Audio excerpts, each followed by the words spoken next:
সাবেক সংসদ সদস্য ময়মনসিংহ 11 কর্তৃক সংসদ সদস্য হিসাবে দায়িত্ব পালনকালে ক্ষমতার অপব্যবহারপূর্বক অসাধু উপায়ে লাখ আয়ের উৎসের সাথে অসঙ্গতিপূর্ণ 4.7 লক্ষ টাকারও বেশি মূল্যের সম্পদ দখল এবং তার নামেও 15টি ব্যাংক হিসাবের মাধ্যমে 40.76 লক্ষ টাকারও বেশি সন্দেহজনক লেনদেন করে উক্ত টাকা গাতসারে হস্তান্তর, স্থানান্তর এবং রূপান্তর করার অপরাধ অনুসন্ধানকালে প্রমাণিত হয়েছে।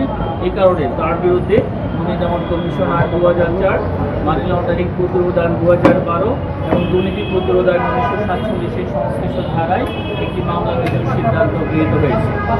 এছাড়া অভিযোগ সংশ্লিষ্ট মিসেস সামিয়া সিদ্দিকা শিফা, স্বামী কাজিমউদ্দিন আহমেদ, সাবেক সংসদ সদস্য ময়মনসিংহ 11-এর বিরুদ্ধে লাখ আয়ের উৎস বহির্ভূত সম্পদ অর্জনের প্রাথমিক উত্থাপি পাওয়ায় তার প্রতি দুর্নীতি দমন কমিশন আইন 2004-এর 26 ধারায় সম্পদ বিবরণী দাখিলের আদেশ জারির সিদ্ধান্ত গৃহীত হয়েছে।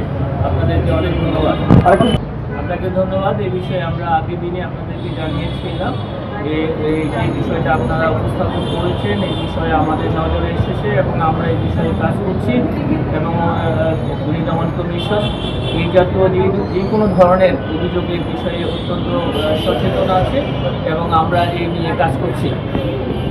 আমাদের গোয়েন্দা ইউনিট এই সংক্রান্ত কার্যক্রম পরিচালনা করছেন এবং আপনারা এই বিষয়ে আমাদের অগ্রগতি শীঘ্রই জানতে পারবেন। ধন্যবাদ।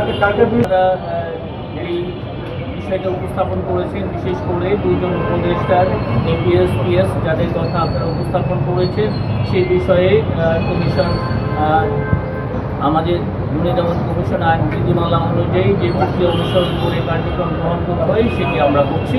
আপনারা এই বিষয়ে আরও তথ্যাদি আমরা আপনাদেরকে যথাসময়ে জানাবো। অনেক ধন্যবাদ।